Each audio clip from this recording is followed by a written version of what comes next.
Welcome, everyone. I'm Diz Swift, co-chair of the Climate Interest Group of the League of Women Voters of the United States. And today we're honored to have Tom Steyer with us. More about Tom in a minute. We'll have some brief remarks from Tom, then about 20 minutes for him to respond to 5 questions that the Climate Interest Group has posed. After that, we'll answer questions from the audience, so please enter your questions in the Q&A, which is at the bottom of your screen. Tom is a longtime leader in the climate movement. He's led citizen campaigns, championed climate science, yay, and advocated for legislation. He even ran for president to put climate first. That's president of the US. Now he's using his decades of experience as an investor to drive climate solutions in the private sector. And he says he can always be counted on to relay the latest climate data, whether folks are interested in hearing it or not. Tom, we are interested, so welcome. Diz, thank you very much for having me. I'm excited about it. Okay, so I was going to make a little explanation for how I got here, and then we're going to go into the questions that Diz was going to ask me. So let me say this: I've been a professional investor my whole life. You know, I have a very traditional background that way. I went to Yale. I worked at Morgan Stanley. I went to Stanford Business School. I worked at Goldman Sachs, and I started my own investment firm. So for 27 years, I was a professional investor, building a firm called Farallon Capital, and also being a partner and on the investment committee of another firm that was kind of my partner and our partner, called Hellman & Friedman, which was a private equity firm. So for 27 years, from the first day of 1986 till the last day of 2012, that was my job, was to put together investments, to hire people, and to basically run an investment business to get the best returns I could. And I did it under the assumption that democracy works, that capitalism works, that America works, and that if I'm part of that system, that's the way to produce the best outcomes for everybody within the system, so that with all its flaws, it keeps getting better, and we keep producing better outcomes for the people of the United States and around the world. One of the things that's been true about me since I was a kid, but also has been true of our family for generations, is we've always gone into the woods. And so in between some of those jobs and schools, I went and worked in Alaska, loved it, felt it was the most untouched part of North America. And in 2006, I wanted my family, my wife and 4 kids, to come with me to see what North America looked like before Europeans showed up. And I wanted, I thought I was very excited for them to see what I'd seen. And we did see it. We did see the mammals. We saw the birds. We saw the fish. We saw the flora, but we also saw it was melting.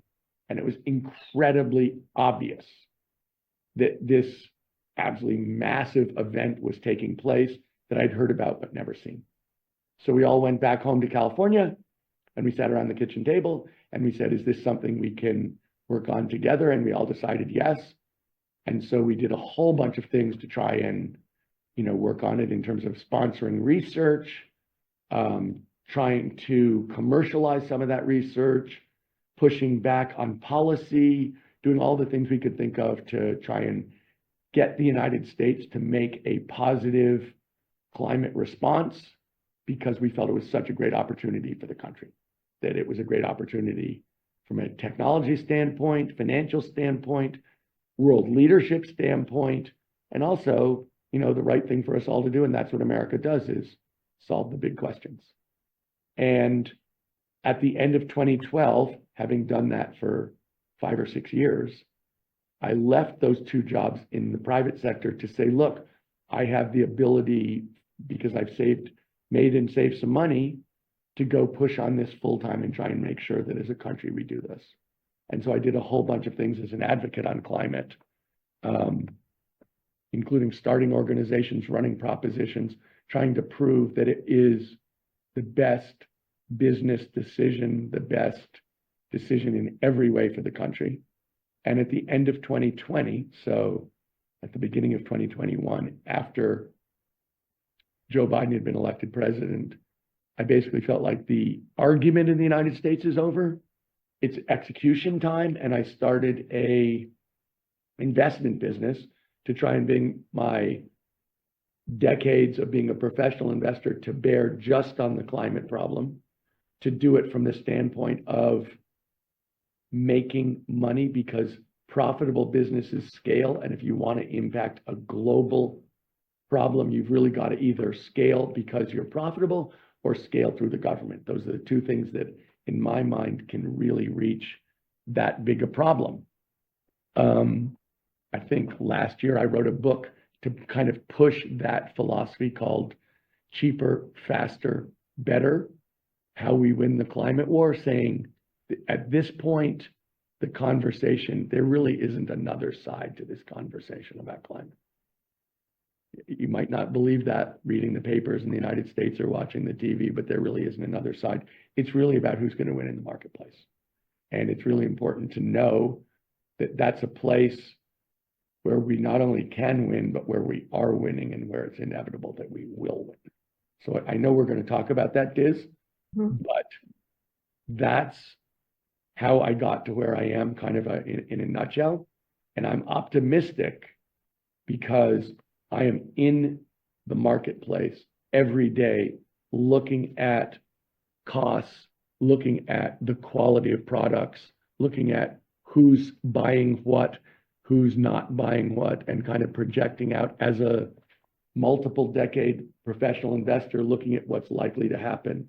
And I'm very optimistic that, we're in the middle of a revolution, which is not going to happen, but which is absolutely happening, and it's going to continue to happen and pick up speed. Thank you. So let's move on to some of those questions. They're not easy. Climate change affects everything, pretty much everything: society, economy, biodiversity, defense. And it's very easy to get overwhelmed. Where do I start? How do I do this? How can we work together? So what advice do you give for focusing action? So I know, Diz, because I've seen your 5 questions, that we're going to get in very specifics, and I know that I'm speaking to the League of Women Voters. So I know I'm going to get into some very specific things that people can do within their communities. But I wanted to start by talking about how to frame this and how to think about it, because it's such a, as you said, all-encompassing question. There's the natural world of climate. There's the political world and kind of what people say from a communication standpoint. And then there's the economic world, where people are buying electricity, they're buying cars, they are generating and using energy in a way that drives the emissions profile in the natural world. So why would we be optimistic about it? Let's start for a second with the natural world. I'll talk about politics, and then let's talk about how the business world is handling this real time, just to frame where we are. Look, from a natural world standpoint, it has turned out to be worse than we expected. And for those of you, Diz said I can bore people with climate statistics. I'll try not to bore you too much with climate statistics, but they're bad, and it's hotter than it was expected to be, and it's unclear exactly why, and the impacts of that heat are more than people expected. So from the standpoint of what we thought 20 years ago, we are in a more precarious position than they would have expected, either in terms of the heat or the impacts of the heat. So from a natural world perspective, I could take you through the numbers, but trust me, the issue is more urgent than ever. And from a political standpoint, if you live in the United States, you would think that there was a hot debate about what to do, and there are 2 sides to the question, and blah, blah, blah. No, there are not. In the world, there are not 2 sides of this question. There is really no scientific 2 sides of this question. Everybody really knows on a scientific basis what's going on.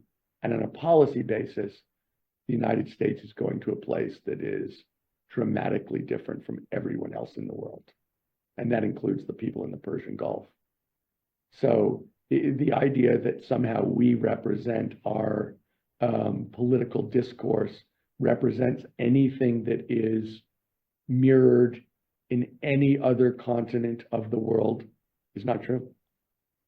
In fact, the political discourse on this is pretty much over. There are arguments about what to do about it and how fast to do it, and what rules will make it happen. But in fact, there is no political controversy, and there's absolutely no scientific. The scientific controversy is how fast is our emissions going to impact the world, nothing else. So the last thing is about the business. And Susan's question was, how do I remain optimistic? So let's go through some numbers just so we understand where we are and what's going on. Last year of new electricity generation, so that would be new power plants, globally, over 90% of it was renewable. And one thing to think about this energy transition is that expect no one to be nice. This is about money. And people may care about other things, but what they end up doing is making decisions based on money. And that is something that, as a business person, I shouldn't have been surprised by, but it's definitely the extent to which that is true is surprising to me. So let me just take it from me. I've spent a lot of time listening to people talk one way, but their decisions come down to money. Mm-hmm. Secondly, if you listen in the United States, you would believe that the electric vehicle transition has stalled and that people are not buying electric vehicles, blah, blah, blah. Not so. Last year, US EV sales went up 9%. European EV sales went up 25%. Chinese EV sales, which are the biggest car market in the world, went up by more than 40%. By the end of the year, new car sales in China were over 80% EVs or plug-in hybrids. So when we look about what's going on in terms of cars, the United States, for a variety of reasons, is lagging the world. But in fact, there are new electric vehicle plants being built all over the world. And when you look at the prices, I'm sure a lot of you guys know this, so I don't mean to be didactic and boring, but Chinese plug-in hybrids now cost $12,000. They go 2,000 miles, and their prices go down 1% a month. So when we look at the world, what we're seeing is really a dramatically disruptive technology in terms of transportation. And we are seeing, and we see this, the cost of electricity, clean electricity, is the cheapest. The reason over 90% of new electricity generation in the world was renewable because it's cheap, not because people are being nice. They did the cheapest thing they could do. And the thing you need to know is solar, wind, and batteries all went down 80% over the last decade, and they'll go down really dramatically over this decade, and they're already cheaper than fossil fuels. So the idea that somehow we're going to go back to a more expensive source of energy, even though the disparity in cost is only going to grow, doesn't make any sense. So when we see this, and we could go through every one of the major verticals, the major tech, uses of energy in our society, but in every one, what we're seeing is, without paying any cost for polluting, the cost lines have crossed. We're in a normal technology transformation where it's very slow to move, and then it pretty much goes vertical, and then it flattens out, an S curve. And that's happened for every technology transformation since 1800. And that's what we're seeing. It's happening in the world right now. And the thing is, old technologies don't turn around and catch new technologies. That's not just in energy. That's in every, I say to people, we're not going back to black and white TVs. We're not going back to whale oil. New technologies win, and then there'll be more new technologies. You don't go back to the old technology. That's why I am optimistic, because I live in the world of business, and I can see the costs, and I can see the technologies and what's coming. And so I'm very confident that, in fact, on a business basis, not to be nice, not with putting in costs of people polluting, which I obviously believe is appropriate and is, from a market standpoint, as a Stanford business graduate, we want a perfect market, which includes all the costs, including the pollution costs. But even without that, what we're seeing is the new technologies are winning in the market, hands down. Thank you. That you mentioned the two big areas, the government and the market. Our current government in the US, and that the US is out of step with the world. And we're getting more out of step with the current administration. They're completely into climate denial, call it climate religion. So how much is that going to affect us? How big a hit is that for us, or should we just ignore it?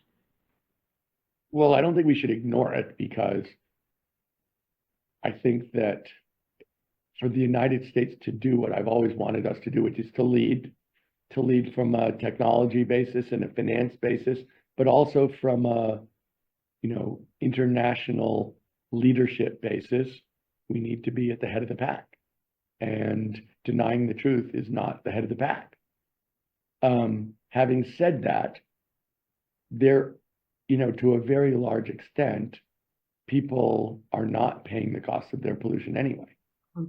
And so, when you look at the costs of fossil fuels, and when I was talking about the cost of electricity, when I was talking about the choice between an internal combustion engine car and an EV, there was nothing in there for the cost of pollution. Mm-hmm. And so what I was saying is, they're already cheaper. They're already, cheaper, faster, better. One of my best friends 5 or 7 years ago bought a Tesla, and I said, Matthew, are you doing that to try and do the right thing by the climate? He's like, hell no, it's faster and it handles really, really well. I really like cars. I'm a car guy. I want this car because it's got great pickup. So do I think that it matters that we're not, addressing from a policy basis the imperfections in the market to be a boring Stanford business student? Of course, I think it matters. But do I think we were really addressing them before? No. And do I think that somehow the cost differential, the EPA cannot revoke the laws of economics. The reason I wrote a book called Cheaper, Faster, Better is that's what I think wins. And right now, cheaper, faster, better is winning. And for all the verbiage and all the talk, the truth is those wins are only going to get more dramatic. And the idea that we're going to go back to the 1950s or a 1950s based economy is very unrealistic. The energy transition, as you say, is moving quickly in the private sector and even more quickly globally. There was a lot of support in the Inflation Reduction Act, which is being partially threatened. Is that going to slow things down? I think the way the Inflation Reduction Act worked, they were trying to give subsidies to people who are who are doing non-emitting behavior, as opposed to charging people who are emitting. So it's kind of a tax on its head. And I think that, in a lot of cases that may have made a difference in terms of how fast we deployed. But to a very large extent, if you look around the world, and if you look at the United States of America, the idea that we're going to be using fossil fuel based electricity, or that we should be building out infrastructure to support fossil fuel usage over the next 40 years, which is the normal time to put in infrastructure, seems like a really bad investment.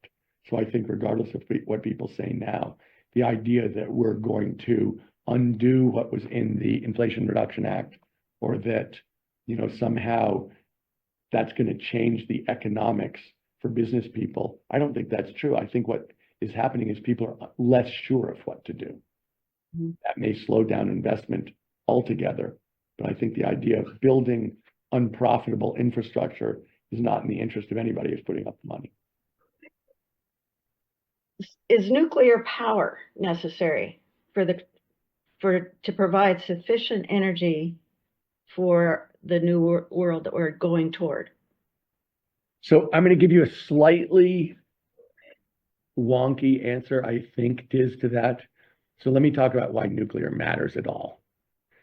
People talk about electricity and they talk about the cost per kilowatt hour, but there are different kinds of electricity. There's so-called intermittent electricity, which you can't rely on 24/7, 365. So as we all know, the sun doesn't always shine and the wind doesn't always blow. And therefore, there has to be another kind of electricity, which is always available, and that is baseload electricity. And traditionally, the baseload electricity has been fossil fuels because it's always there. So you can have coal, you can have natural gas, you can have diesel. And the argument at this point for fossil fuels is strictly around baseload. And the thing about nuclear is baseload because, you can always turn it on. And so when we think about the need for nuclear, it's really a question of, can you get a non-emitting baseload power? So let's talk about what that really looks like, because the truth is there's several non-emitting baseload sources of power that are either here or you can see the development happening. And let me mention some of them. One of them is enhanced geothermal. So traditionally, we've gotten about 2% of our electricity from hot water and steam from under the earth. And you think about Old Faithful, hot water and steam from under the earth. And geothermal went down about 500 feet. Now, using new technologies, mostly borrowed from oil and gas, they go down 5 to 10,000 feet. So they have a much broader array of opportunities to find it. And some people think that can be 15% of electricity generation around the world. That's one opportunity. Secondly, if you have intermittent solar and wind power, and you have batteries that last long enough, that's now baseload power. Mm-hmm. And not only have batteries come down 80% in cost per kilowatt hour, they'll go down another 80%, and the duration will go up really dramatically over the next 5 years. So what we're going to see is when we think about baseload power, as the duration of battery goes up, their ability to become baseload goes up too. So that's the second big opportunity. When we think about nuclear, there are two different parts of nuclear. There's so-called fission, which is the kind of electricity we've had, which is, the same thing that has been done, which people have been trying to do. And it's been very expensive to build since the 1970s, and very few things have been built. But now people are trying again. And there's fusion, which is a new technology, which is basically recreating the sun on the earth. That is something that people have tried to do for decades, and they think now it's much closer. People think this might be a 2030, commercial venture of virtually limitless power for free. But there's a lot of engineering that has to happen for that to be true, and for the existing fission to be broadly available at a reasonable price and in a safe way also takes a bunch of things to happen. But the one thing I will say is this: we are going to have very abundant, very cheap, very clean energy in the next decade, for sure. And is that going to be battery? I'm very confident in the duration of batteries and the ability to turn sun and wind, our two cheapest sources of energy, into base load. I believe that the existence of geothermal will be a big addition. And I don't know how the nuclear will work. I don't think it's going to be necessary, but let me say this: if it does work, that is going to very quickly make it possible for us to have it, particularly if fusion is commercial. We will have something that is going to be abundant, super cheap, and really change the whole emissions projections for the world. A couple of comments on that. It's not just batteries, it's also any kind of energy storage. So you can have gravity storage, a whole suite of energy storage systems. Absolutely true. The other piece is that geothermal is not just steam out of the geysers, but old oil wells now can be used for geothermal generation. So there's a host of new things that are popping up all throughout the energy sector. And as you say, to make money at it, oil and gas companies are figuring out how to make money at it. So there is a positive at that as well. We are the League of Women Voters, and we're a grassroots organization. We work mostly in local leagues. We have over 700 local leagues in all 50 states. And members are typically very engaged and very savvy and politically aware. So it's a source of action that we would like to tap better. What local actions or types of local actions do you see as the most impactful? Well, let me break this down, Diz, if it makes sense to you, and if it doesn't, please speak up. Into, I mean, it's the League of Women Voters, so by definition, it's working within your community and organizing within your community and participating within your community. So first, let me talk about, I mean, obviously, and these are things that you guys know in your bones, but obviously going to local town halls and speaking up is really important. Participating politically in your community in terms of organizing and voting and talking to people is really important. Developing a local climate action plan is something I think is really helpful within a community, so people have an idea of the kinds of things that are, going to be helpful to work for it. And let's talk a little about that, because I'm sitting here and I tried to think about this a little bit, and let me give you some ideas of what that could be. I think one of the things that people need to think about in a community starts with resilience. And so as a community, should we be thinking about the specific physical threats to our community, whether that be flood and therefore seawalls? What are the things we can do to think about flood? Is it fire? If it's fire, what does wildfire resilience look like? I think that to a very large extent, and we were just talking to somebody about this yesterday in California, the huge fires within cities and towns that we've seen, after 10 minutes, were really not a wildfire. It was really a fire that went from house to house. And therefore, building up an understanding and local ordinances and homeowner incentives to do things to protect their own houses, but also their neighbors' houses in terms of clearing brush and getting rid of the things around your house that can burn is something that as a community you can really do.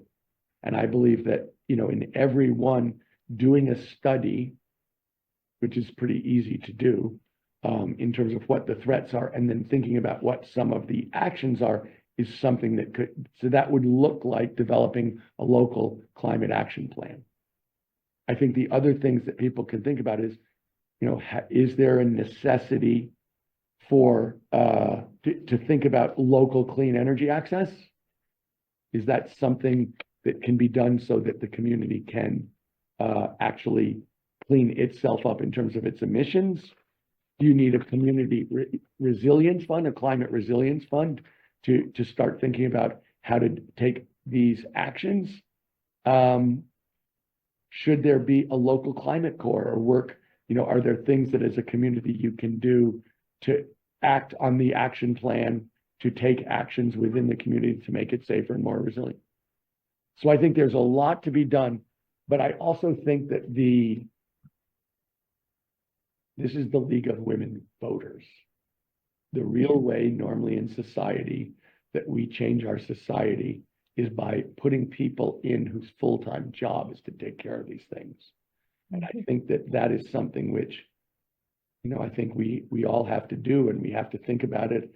And what moves elected officials is votes. And not, I always say to people, it's not your opinion they care about, it's your vote. And it's really important, if this is what you care about, that elected officials understand, this is what I vote on. This is what's going to change my vote. Because if it doesn't change your vote and they know that, then that's not something that impacts their most important question, which is, how do I get reelected? And so to a very large extent, organizing politically here is really important, and explaining that and, espousing that is critical. Thank you. We have many more questions, but let's let the audience have a crack at it. So I'll open it up to the audience, and I'd like to introduce our panelists who are here to read all the questions and know and offer them to you, Tom. So we have Wayne Morgan, Gloria Chunhu and Mary Okiki will be asking the questions. So one of you chime in with a question. Mary, I'll try to. Go ahead, Mary. You're on mute. Mary is muted. I am so sorry. I have one here that came in as you were talking about the economic trends and being driven by business. And so the question is, how long do you think, though, the economic trends in energy use, as well as the business development, is going to overtake the priorities that are being pushed currently? And is it because business people are Democrats, Republicans, Independents from every party? So I'm assuming, Mary, that question really relates to the United States. Yes, excuse me. And current administration within the United States. That was my assumption. And let's talk about that, because there's an assumption that people regionally and nationally do what the elected officials ask them to do. And that the political communications, the political verbiage reflect the feelings on the ground and the behavior on the ground. So let's just examine that for 1 second. Let me be clear. The state which has the most renewable energy by far is Texas. Texas has tripled its solar over the last 4 years and went up 35% last year. At the same time that's been going on, the elected officials in Texas have, basically been talking about the importance of fossil fuels and how we need to protect fossil fuels and we're the fossil fuel state. And in fact, Texas is, an amazing energy state. But what they've been doing is building renewables because they're cheap and they needed to do it so they wouldn't have blackouts and brownouts. And so to a very large extent, what we see around the world is that people are doing the things that are in their interest, and that politicians can talk, but in truth, what I said earlier is people do exactly what's in their interest. So let's talk for 1 second about the actual cost. I mean, what we're hearing on a political basis is that we're going to basically go back to being an oil and gas country, and that we need to, drill, baby, drill. Those are the exact words. There are 102 million barrels a day produced in the world of oil. Oil is the biggest commodity in the world by far. Of that, 13.5 million are in America. We're by far the biggest producer of oil right now.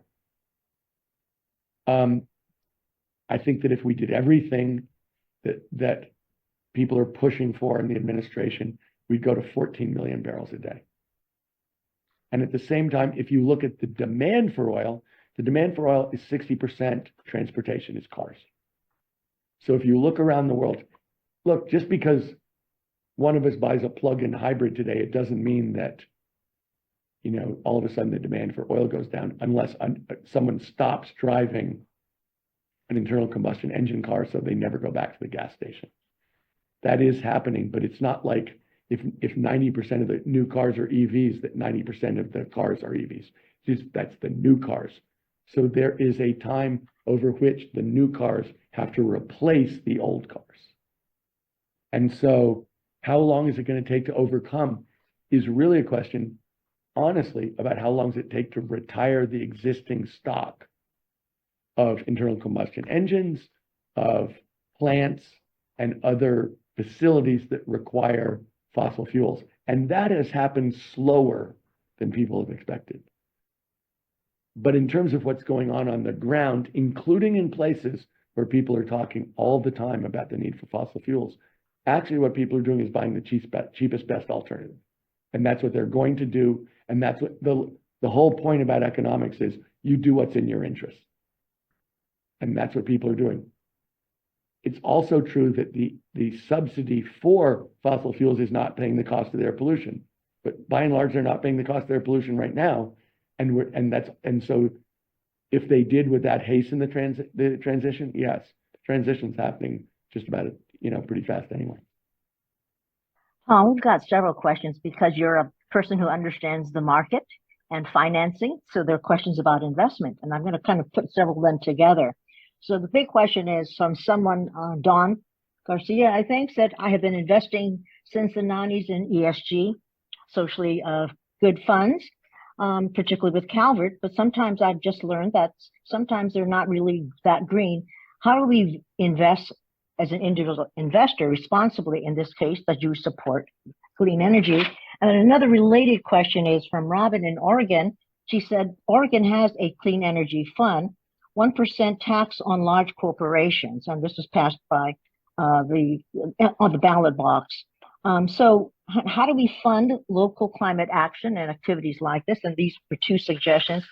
And then somewhat related to that, third is from San Diego, from Sonia, who's also active with the NWCA and NAACP, and thoughts about recommending investment strategies on local clean energy that particularly will benefit marginalized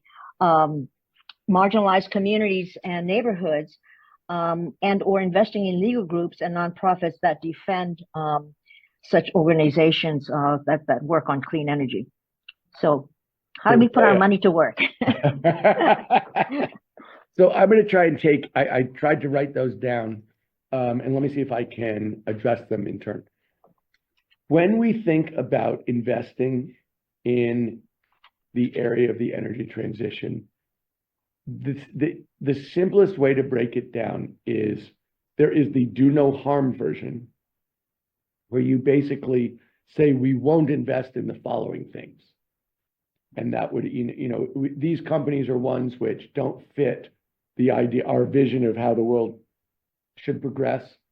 So we're not going to invest in, say, handgun companies, because, we feel like that's not something that we, feel like is an important part of the future of the country. And then there's the investing in the stuff that actually makes the transition happen faster and more successfully.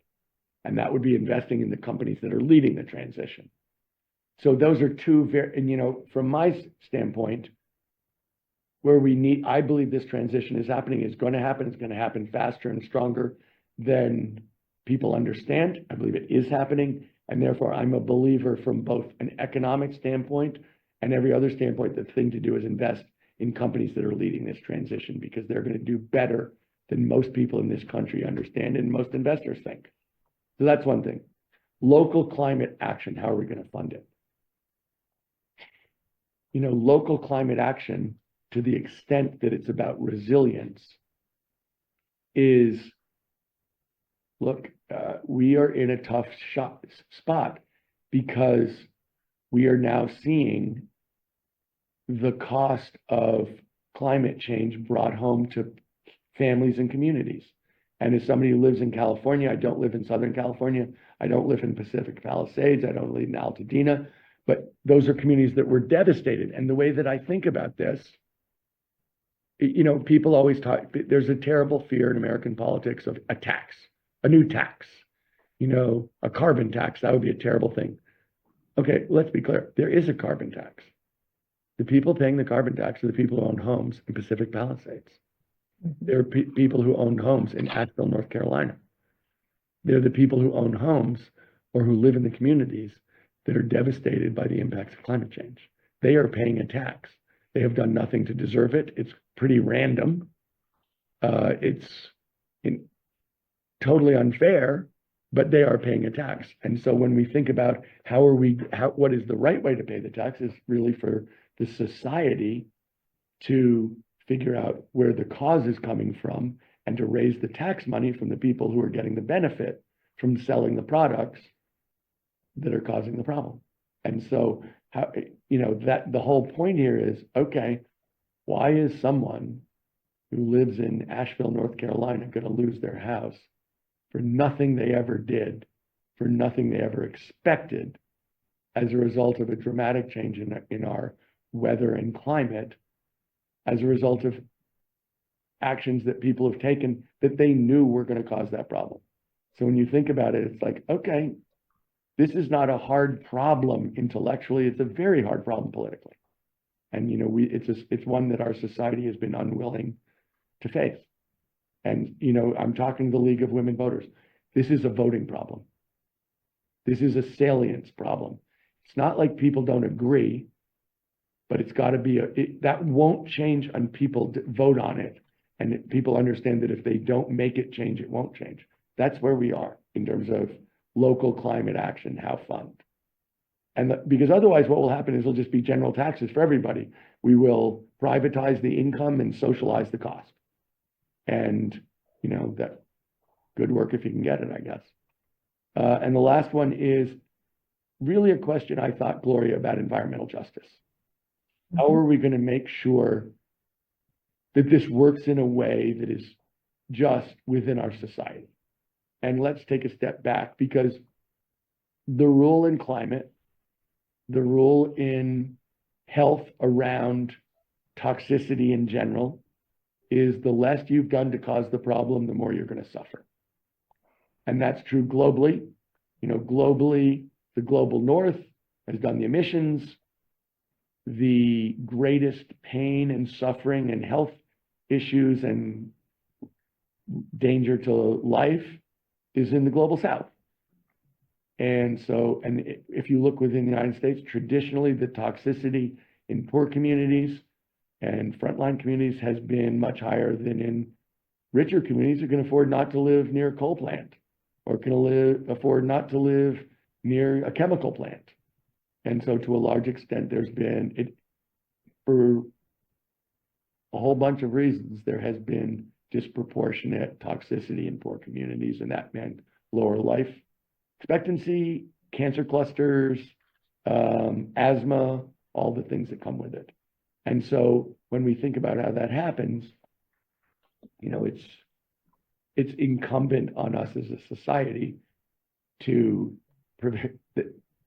Honestly, that's something that everybody knows, and it's something that's, you know, it's got to be unacceptable. It can't be that not having a high income means that you're allowed to be poisoned to death. And so I think it's critical that when we think about these things, we understand that the risks are being borne disproportionately. And, you know, just to take it out of the American context where it's very true, but to put it in the global context where it's even more true, you know, I think Pakistan is estimated to have emitted 0.1% of the CO2 emissions historically, and 35 million people in Pakistan were made homeless a couple of years ago by dramatic floods that would never have happened if the world weren't heating up. So when we think about, there's an example, 35 million people made homeless. A third of Pakistan, there are 100 million people in Pakistan. So when we think about how this is going to go, everybody in the global south knows this. Everybody in low-income communities in the United States knows this. And it is incumbent on our society that we address this in a way that we solve these problems in a way that expresses and is aware of and acknowledges the disproportionate impacts on health, on people's ability to be healthy, to breathe, and to live, of you know, solving this crisis. Wayne, do you have a question? I do. The question is, how do we communicate better with people, especially in society, who don't necessarily view climate change as a real threat?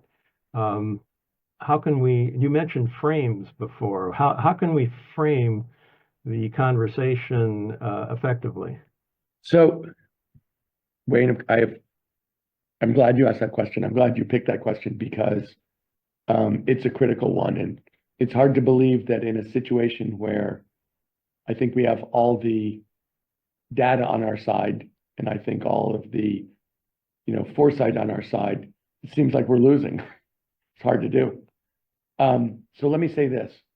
The reason I wrote that book, the reason that I'm speaking here is because I believe that at this point in America, for some reason, what people can hear is about the economy, is about money, is about their costs and their opportunities and their health. And if you can't talk in those terms, you really can't be heard. So from my standpoint, the reason my point is, look, I want to talk to you about why this is a better deal. I want to talk to you about why this is cheaper. I want to talk to you about why pursuing this is better for our country in terms of creating jobs, creating wealth, and also producing products that are better for all of us. So saving us a lot of money, cutting costs, increasing your ability to live a decent life, cutting your energy bills, producing products that are cheaper, faster, and better. That, Wayne, when I think about this, do I think that there's a moral aspect to this? Of course I do. Of course I do. But I think the thing that Americans need to hear is this is going to work for them, and this is just business. It's just business. It's your money. What we're talking about is saving you a lot of money. What we're talking about is building the businesses of the future, competing as a country internationally.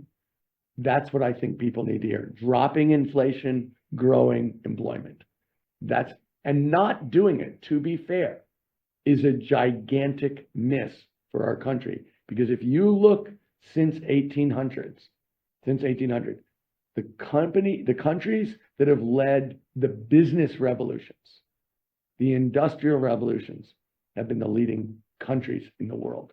We've led for 100 years in business. And the idea that we're going to, in 2025, we're going to have 1950s solutions for the world doesn't make any sense. And that is not how you stay on the cutting edge and leading. So from my standpoint, what I think Americans need to hear is, this is happening. We can win this. We need to compete to win this. We need to understand that this is better for us in terms of the bills that we're going to be paying. This is better in terms of the health of our children and ourselves, but also this is how we create a rich country and good jobs for each other. Thank you. Mary, do you have another question? I do. This one relates to climate change and world population. So Carol writes that in 1941, when she was born, the world population was just 2.5 billion. It is now more than tripled since then, and we all know it's continuing to go up.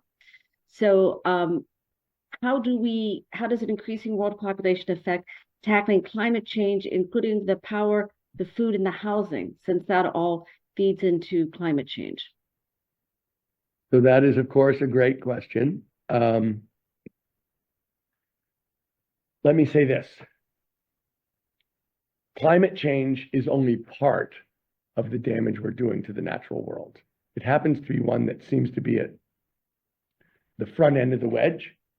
But if you're really looking at what we're doing to the planet, I think it's pretty, it's a very common thought that we're in the middle of the 6th extinction on the planet Earth, and the whole time that the Earth has existed. And the last one was the end of the dinosaur era, when I think 90% of the species on the planet Earth disappeared. So, and scientists feel we're now in the 6th extinction. That was the 5th extinction. We're in the 6th extinction, and the cause of the extinction is us. Now, do I feel that, okay, therefore, throw up your hands? No, I actually think this is going to work out just fine if we don't destroy the natural world along the way. And let me explain what I mean.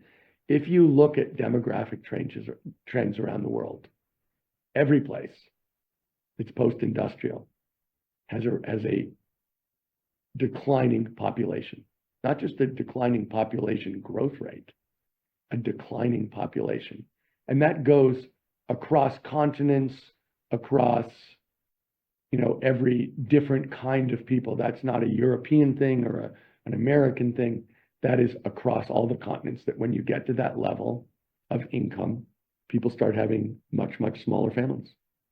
And they go nowhere near the replacement rate in terms of kids per family. And that's, if you look around the world, the place where there's still growth is in the poor places that aren't even industrial yet. But in the places that are industrial or post-industrial, they're shrinking. So to a very large extent, when I think about climate and population, I put the climate in a much broader context of the whole natural world and the ability to preserve the whole natural world, because we can't pave everything over and think we're going to be fine. But at the same time, I believe that if we can preserve the natural world for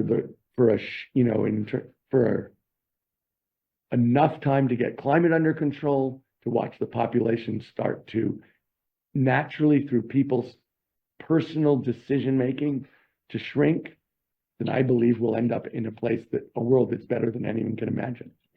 Without, people think that they just extrapolate lines. That's not how it's going. If you look around the world and you look at the population rates and the population decline in Korea, Japan, through Europe, really the United States, we're not at replacement rate. We haven't moved to the places of some of those other places.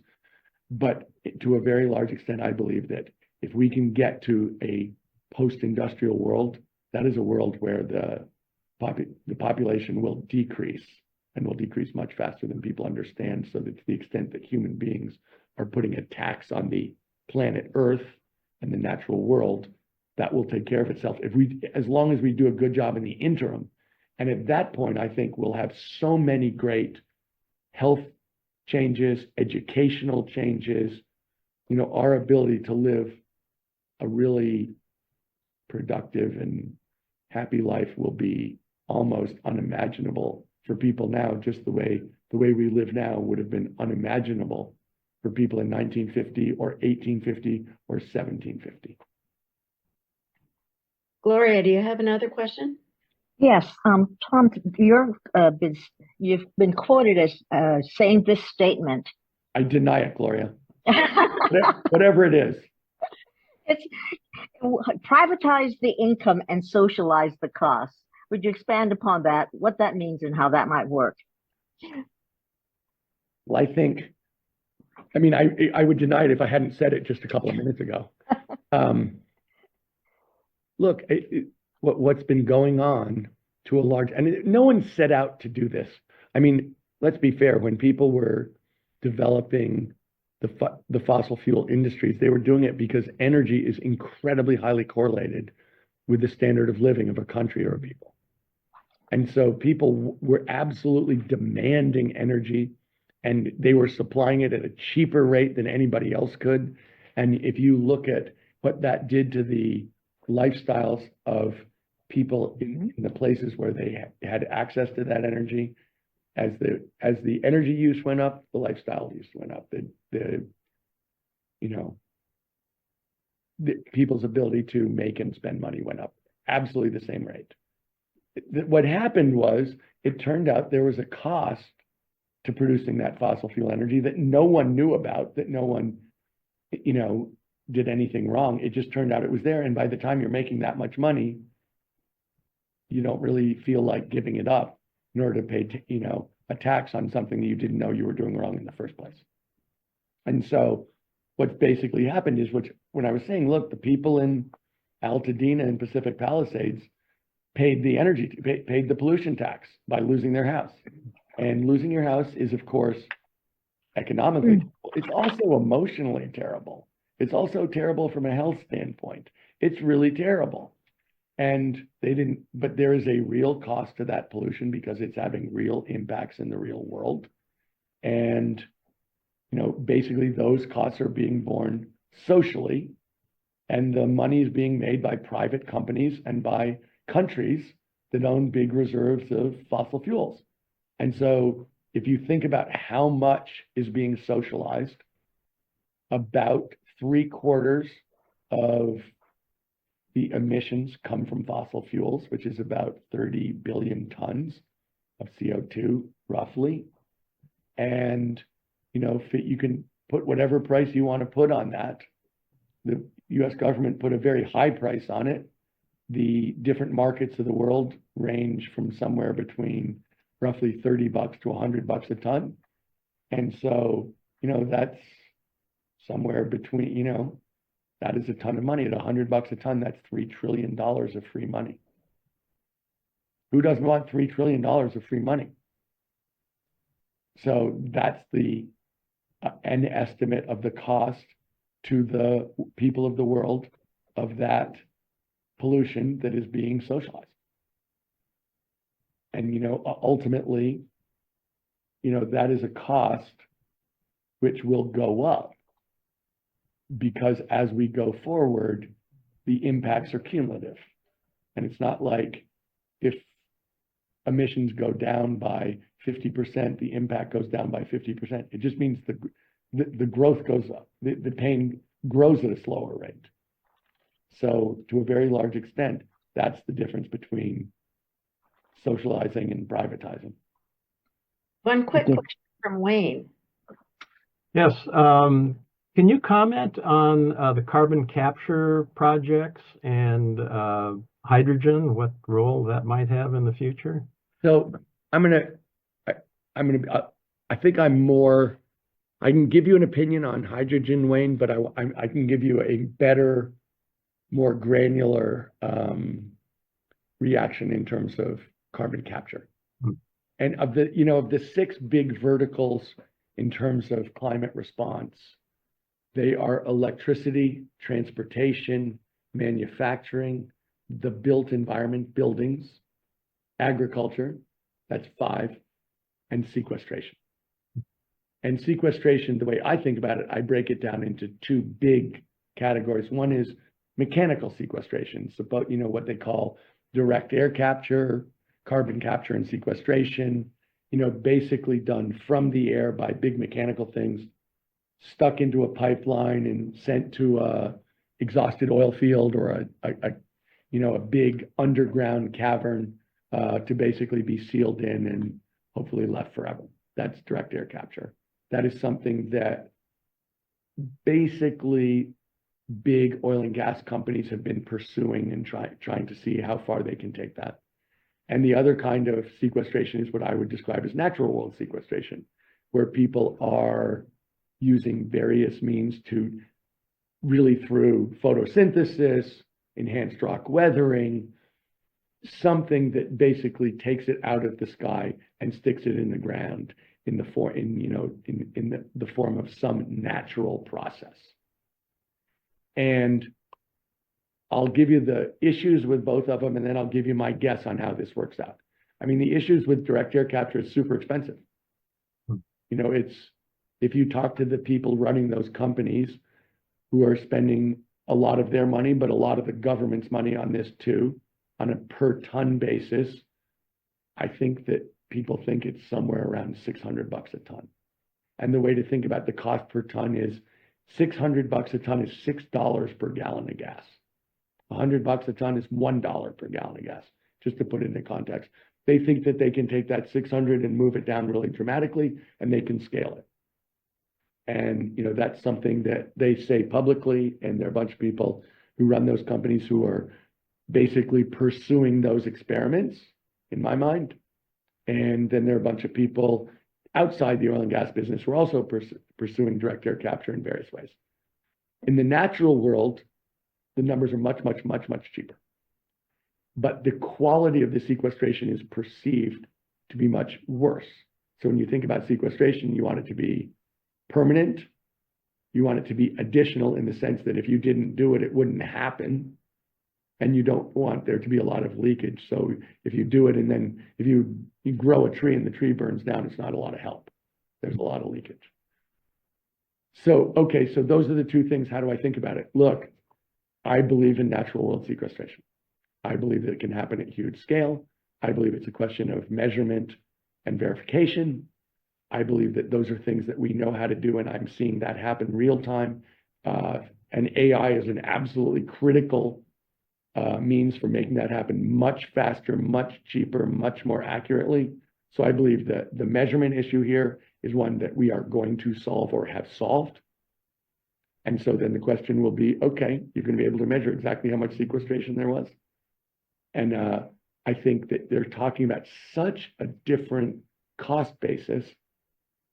And I think that they can go to levels that they can, it's a question of cost and scale. And from what I can understand, the ability to scale these is also really dramatic and impactful.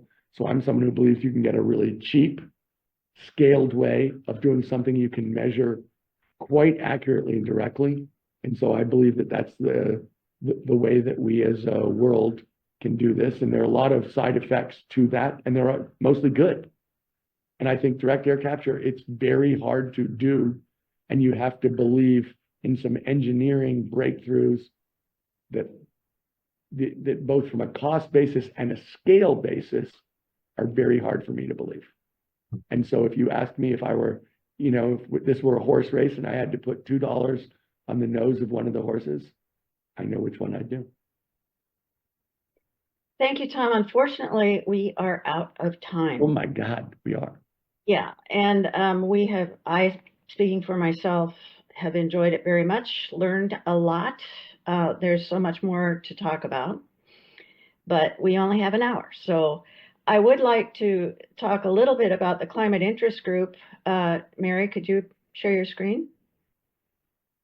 I will provide you all, the audience, with an invitation to the Climate Interest Group, and it will give you access to our webpage and all of the information that's on the webpage, including, if you look down on the little thumbnails on the bottom, the second one from the left is climate action plans. And as Tom mentioned, one of the key things we can do in a local action is make sure that there is a climate action plan and to monitor it and foster it. The climate action plan information looks at climate action plans from across the United States, picks out the best practices, and gives you many ways that you can actually do it. So that's just one of the areas that we have a host of information available to the local leagues so that you can use this information to do that local action. So thank you all, and we're going to sign off here. But a real hearty thank you to you, Tom. It was we really appreciate, your time with us, but also everything that you're doing. So let me say thank you right back, Tiz. I so appreciate the people on this call. I so appreciate your participating in your community. That's what I believe in. I think this is a huge opportunity for all of us as Americans. Mhm. And, I think the thing that makes it fun is doing it together and getting to know each other and sharing, the work. And I very much appreciate the people on this call, and I very much appreciate your interest and your concern as American citizens, because that's what I care about. Thank you. Okay, goodbye, everybody.